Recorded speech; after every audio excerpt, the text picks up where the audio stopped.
Hey, this is Mike with 4 and 6 Music. What I'd like to do today is I'd actually like to take a lick from an album I talked about in one of my previous videos, the album being Live at the Half Note by Wes Montgomery. Now on this album there are just so many licks, but I'm going to choose one that Wes not only plays on this album but on other albums and other songs of his. And this is based off of an augmented arpeggio, or an augmented chord. And an augmented chord, just so I can explain what it is, I'll use C, because that's the easiest way to explain it.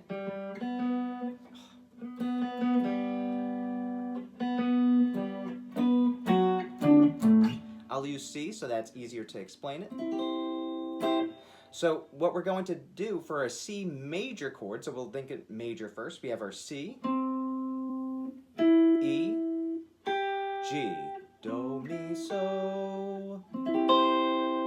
And then that first string is just playing the C. So we have two C's. So for a C augmented chord, what we're doing is we're going to take that G, the fifth, or the Sol, Do, Mi, Sol, and we're going to bring that up a half step, or up one fret, and we're going to keep the other notes the same in this chord. So the E is going to remain the same, the C is going to remain the same. So we, what we're essentially doing is sharping or raising the fifth. So it has this like mysterious sound to it, and you'll hear a lot of movies in which soundtracks try to portray this mysterious sound using augmented chords. Now, when we play this lick, what we're going to be doing is we're basically taking this shape, and the way that we play it is I would only use two fingers, the first and the second finger. Instead of playing the C over here on the fourth string, we're going to negate that. We're going to play the E, G sharp, and then C, like that. The E is going to be on our 9th fret third string, G sharp on our 9th fret second string, and then our C on the 8th fret first string. And the reason why we're going to use our second finger basically barring the third and the second string is because when we do that, we're able to separate these notes rather than having them bleed one into the other. So we want to avoid that when we're playing the lick. We want all the notes to be sort of disconnected, but not staccato like that. We want it to sound like that. So when we play this and we work our way up the neck, what we're doing is we're going to play the same shape, but instead of playing it over here, we're going to go up 2 frets so that our second finger is on the 11th fret, and then our first finger is on the 10th fret. Then we go up another 2 frets, same thing, then another 2 frets, same thing, and we could just keep on going up the neck every 2 frets. And once you reach, let's say we go from the C augmented chord, we go C, D, and then E. When we play the E augmented chord, that is essentially the C augmented chord, just played with a different variation on the notes as far as the order goes. So when we're playing this E augmented chord, we start off with our G sharp, with that sharp 5 from the C augmented chord, our C, and then our E. So it's all the same notes, just like I said, played in a different variation. So that's what makes this augmented lick pretty cool, is that once you get up 4 frets from the original chord, it's the same chord. It's just repeating those notes in a different variation. So when we play that lick, it sounds like that. Now within the context of Wes Montgomery's song, so we're going to use 4 on 6, one of his signature songs, and he plays it on Smokin at the half note. We're going to use this song and the lick within the context of this song to show you like how to play it and when to play it, as far as what chord you're going to be using underneath this. So we're going to actually, for this lick in particular, we're going to go down, and before I even show you guys the lick, I want to show you how fast this lick goes and how it sounds within the context of the band as well. And keep in mind, this is towards like the beginning of his solo, and it happens so fast. If you're not listening intently, you could miss it, right? So this is the section of the song where we hear the lick. So listen carefully. Here. So fast. It's just, like I said, one little quick part of his solo, but it's such a cool lick, and when you hear it, it just sounds like it's kind of going a little bit out of the chord. It's not really playing all the notes within the chord. So let me explain how that works and why it sounds like that. So the chord that's being used underneath this section is our G minor 7 chord, and we talked about this chord in previous videos. So what I'm going to do to explain this, I'm actually going to revoice the chord so that the F, our flat 7, or our minor 7, in the G minor 7 chord. Originally, it's over here, but I'm going to bring it up to the first string. So that's our G minor 7 chord. And what this does, when we play the lick, we're actually going to play it starting on the, in second position. So our first finger is going to be on the 2nd fret, 1st string. And then our 2nd finger is taking care of the notes on the 3rd fret, 2nd and 3rd string. So this is going to be an F sharp augmented chord. And the notes that we have are F sharp, A sharp, and then C double sharp, or a D. Just like that. So when we play this, we're basically playing 2 of the 3 notes. 2 of the 3 notes are played in the G minor 7 chord. I'm going to use the spelling for the G minor, so it's a little bit different for the spelling from the F sharp augmented. So we're using our B flat and D within our G minor 7 chord. But like I said, when we play the lick, our first finger is going to be on the 2nd fret, not the 1st fret, like where we hear that F.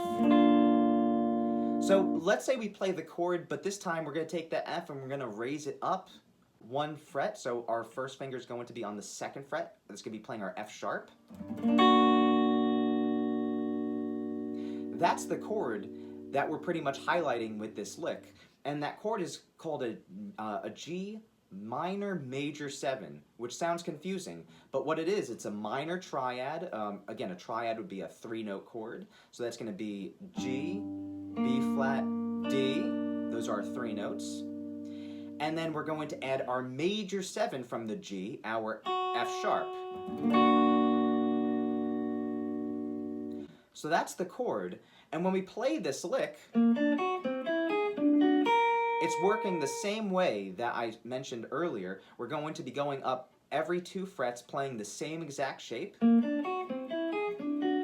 go up 3 times. Then afterwards, we play that over there, which is basically highlighting a G minor scale. So we're playing G, C, D, B flat, G. And our G, again, is going to be on the 8th fret, 2nd string. D is the 10th fret, 1st string. C is the 8th fret, 1st string. B flat is going to be the 11th fret, 2nd string, and then back to our G. And usually when I go play the B flat for this, let's listen carefully. Usually what I like to do is, I like to slide into that B flat from the A. Let's see if Wes does that, though.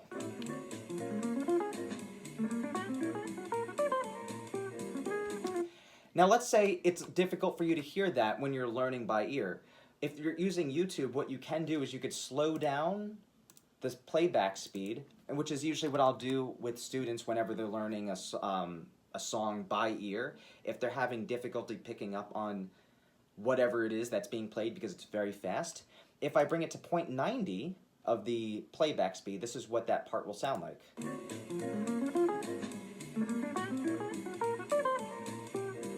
And it does sound like he's sliding in from the A to the B flat. So that's a good way to check on certain notes or certain articulations within a lick or a riff that you're learning by ear, is if it's happening too fast, just slow it down so that you can hear those little nuances, because sometimes it's a little bit difficult to hear, especially when you're first starting out learning songs by ear. So when we start this lick, rather than starting on our B flat, just like when we're going from the A to the B flat, we're going to start with our A on our third string, so that's the second fret. And that's the whole lick. So again, I'll play it slower for you guys so you could hear and see what that sounds like.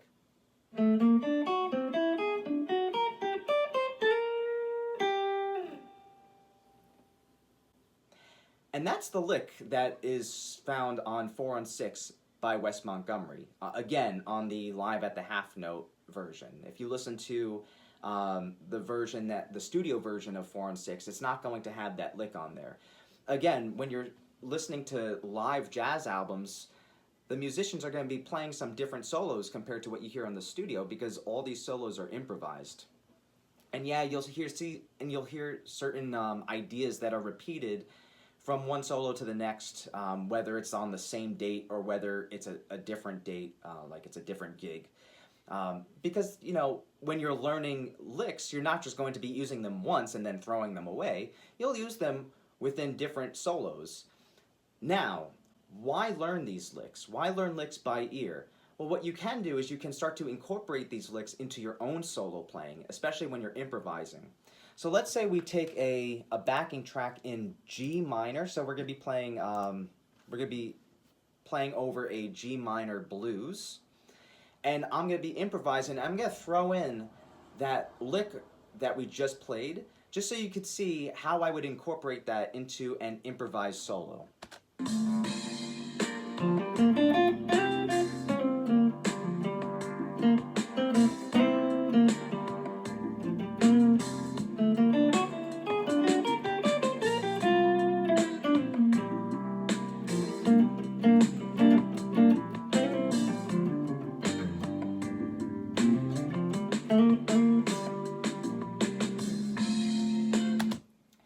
So if you heard, I put that little lick in there within an improvised solo. So I was improvising everything else except for that lick. I had that lick in the back of my mind, and I was thinking, okay, where am I going to place that, right?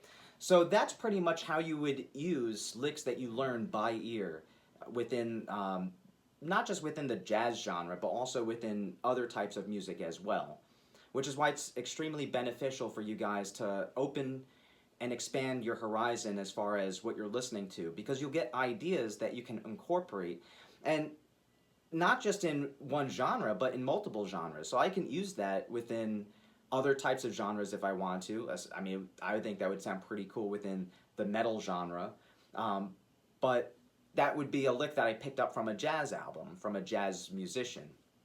So again, it's super important when you're a musician to open up your horizons and listen to different types of music, because you'll never know where you'll pull inspiration from.